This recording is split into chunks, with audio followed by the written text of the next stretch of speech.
fucking shoots up out of the fucking bowels of this mountain, and is like, what the fuck have you just done? Like, because these gnomes are like his family.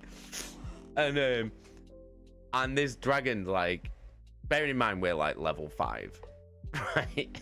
This dragon's like a fucking level 20 fucking monster. And this dragon's basically like, what the fuck? So we had to like talk this dragon down into like not killing us. And this dragon was like, leave now, and never ever return. If you return, I will kill you where you stand, right? And fucking, so this dragon tells us to leave or he'll kill us. So we leave, and we're all just like, why the fuck did you just do that? Why the fuck did you just do that? And then anyway, we then meet some dwarfs, right, who are saying that they want to get into this mountain because there's lots of jewels and gems and minerals that they can, you know, and metals that they can mine. And Steve decides that he wants to help him. Bearing in mind, this is the mountain we've just been banished from. So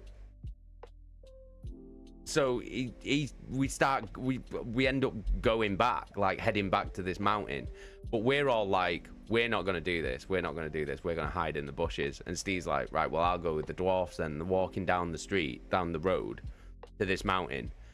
And then this dragon just comes out of nowhere and fucking incinerates them all. Incinerates them. Right? The dwarves are all dead. Steve's characters may as well be dead. Incinerated. And then the dragon's just like, I can see you in the bushes, come out. And we were just like, oh no, we're all gonna die. And we were just like, please do not kill us. Please don't kill us. We're like begging for our lives with this dragon. And we're just like, we didn't want to do this. We didn't want to come back. That's why we were hiding in the bushes. And the dragon was just like, go.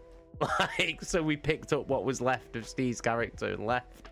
And then, but Steve's character did survive, but it's all fucked up now. And he's like got all like melted face, and like he's got like one arm and like a hook on his arm and one leg, and he's all fucked up. And then because of that, his character entered into a dark, because he was dying, his character entered into a dark pact with a god, with an evil god, and became a warlock. And that was why his life was saved, because he basically sold his soul to an evil god to live. Fucking wild. Fucking wild. Yes, don't kill our friend. He's here. He's a bit special. Basically, that's what it was. But yeah, that was one of Steve's characters, which was one of the greatest characters I've ever seen. Probably my favorite out of all the D&D campaigns we've played. Steve's character, Peaches McWiggly, is probably my favorite character, just for the sheer insanity that he would do.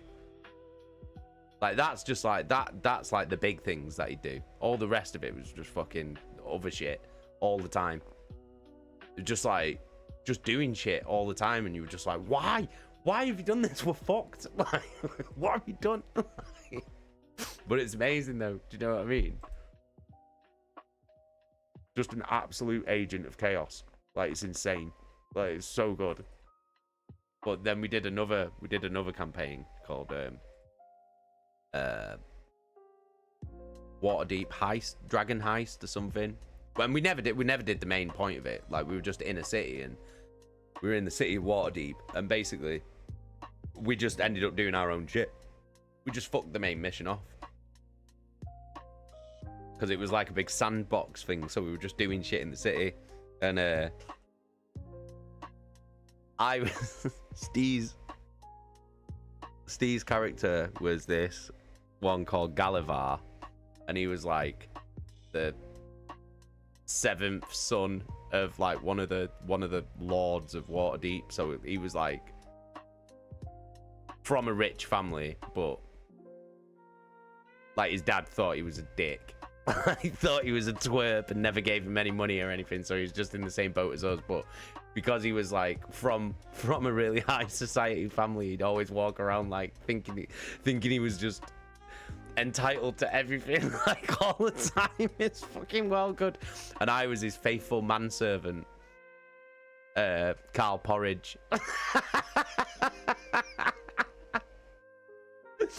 But yeah, that was fucking amazing. It was so good.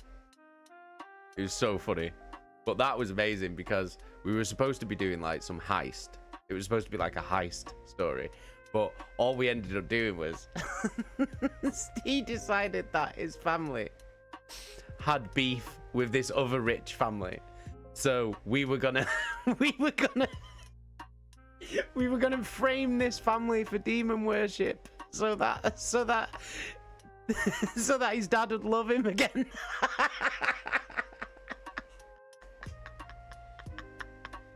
And that's what we ended up doing. We fucking snuck into their house. I had to sneak into their house because obviously he couldn't be seen to be doing it because he's Galavar. But I had to sneak into this other rich family's house and plant like demonology books in the fucking house.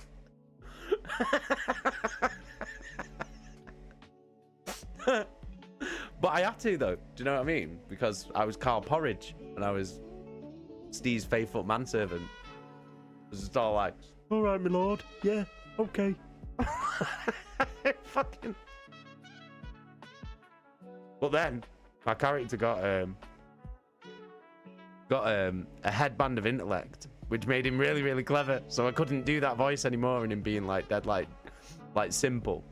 So now he was like this. Yes, my lord. Yes. And like Steve's character would always come over and like mid-sentence take my headband off, and then I'd have to immediately revert to no. And then he'd put it back on. I'd be like, yes. It was so good. I fucking loved it. I loved it. That was my favorite campaign, was that Waterdeep one. Even though we weren't doing the actual mission, it was just so good because it was like we hunted for a serial killer in the docks that was killing like prozzies or whatever. It was amazing. Like hunted a serial killer. Like it's fucking so sick. It was amazing. That is the best campaign I've ever played. Well, that's because Gav, you know Gav, who comes in the stream and that, he was our DM for those, and it was berserk because it was a whole city. Because Waterdeep's one of the big cities in Dungeons and Dragons, so it was like, as soon as he opened up that city to us, like he knew that we were just gonna just run rampant and just do whatever the fuck we wanted. Do you know what I mean? Because we were just like, there's a whole city. We'd never been in a city before in the game, in Dungeons and Dragons. So when we got there, we were just like, this is amazing. We can go anywhere and do anything. And there was just so much shit to do. It was so good. It was so good.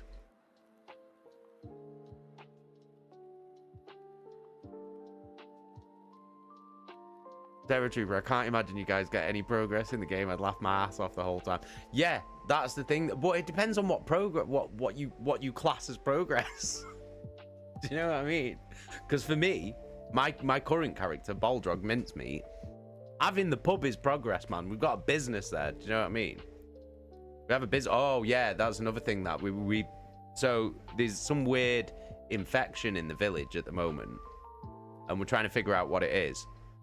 We decided that maybe we should make everyone sick, like make them throw up, and then maybe everyone will be all right. So we planned. Thank God we never actually went through with it though. We planned to have like a party, like a funeral wake, because one of our party members had died. So we were like going to throw like a funeral wake in the village square and invite everyone, and we were like, oh, we'll you know, we've got a pub so we can supply the beer, but what we'll do is we'll put something in the beer that'll make people puke, and then everyone will like raise their glasses and do a toast to Twiggle who died, and then they'll drink the poisoned beer, and then they'll all puke at the same time, and then hopefully everyone will be all right. How that was an idea that we were all like dead set on, and we were all like, yeah, that's a good idea, I have no idea. But thankfully we found out that making them puke wouldn't. We tested it on our barmaid Betty Swallocks, because there's a barmaid in our pub called Betty Swallocks. So we were like, right, listen, Betty, I need you to do something for me. I need you to drink this. It's gonna make you puke, but it's just an experiment. And she was like, yeah, I trust you, Balrog, no worries. So she went and took it and like puked up in the yard, and nothing happened. She was still ill from it. So like, thank God. Do you know what I mean? Thank God we tested it on old Betty, because if we hadn't, we'd have just made everyone puke, and then we'd have probably got a bad name for our pub. But we were all dead set on it. Like the whole party, not one person in the party was like, nah, this is a bad idea. But our DM was like, really? We were just like, but yeah, it makes sense though, doesn't it?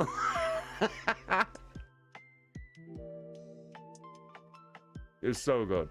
I fucking love it. Like, there's such mental shit that happens like all the time. Because what'll happen is, one of you will have an idea, and then everyone else will just start going, yeah, do you know what, that makes sense. And then the DM's always just like,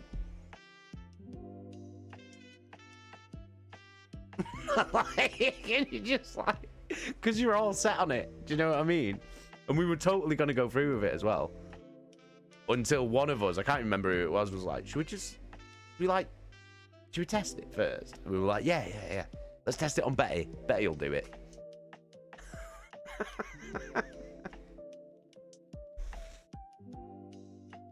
Fucking mental. I fucking love it. Like, I swear to God. It's like the best game ever. It's so good. It's so good. I love it. But yeah, we do it every Friday. Well, when are we going away next? I can't remember when we're going away next. I think it's in after summer, I think. Maybe September or something. I don't know. But yeah, it's great. But Dungeons and Dragons is whatever you make it. That's why it's so good.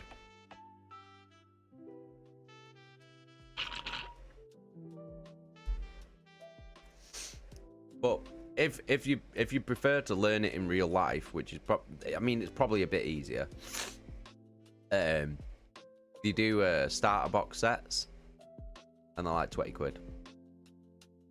And in it, you get like a little rule book, a little campaign, a short campaign as well, which is nice. Like an easy starter campaign, so you don't have to make up your own shit, like straight from the bat, which is good if you're learning. It has some dice. It has a set of Dungeons and Dragons dice in it as well, and some character sheets. And it has some blank character sheets if you want to make your own, or it has some pre-made character sheets, and you can just change the fucking name on it if you want. Jesky, yeah, me and Jesky's fella have one somewhere we bought and just forgot about it. Dig it out and have a read through it. Because I bought the Dungeons and Dragons starter set, Minds of Fandelver. I bought that during, was it just before COVID? Or was it just after COVID? I can't remember. But I remember I was really, really ill because I had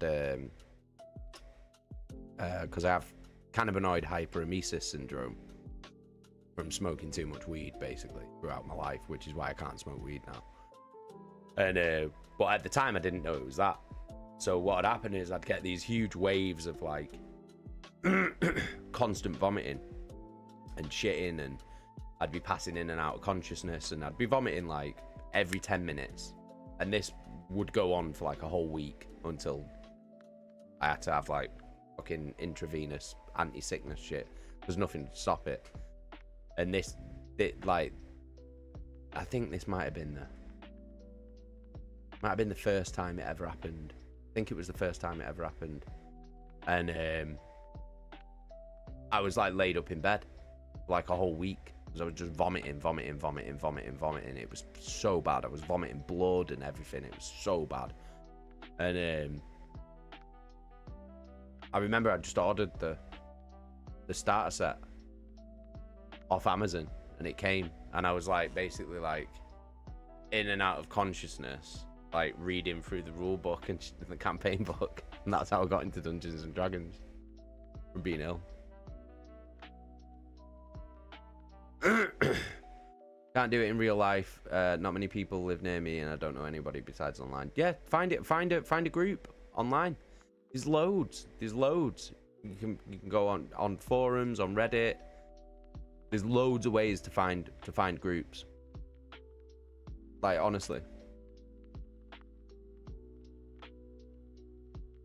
Like our group is like Gav and Brad I've known since school, and Steve's my best mate, and then we've got some other guys in the group that we've been playing with for like a couple of years now, so who I didn't know before we started our D&D party, and now I've got friends that I didn't know. Like, do you know what I mean? It's good. It's really good.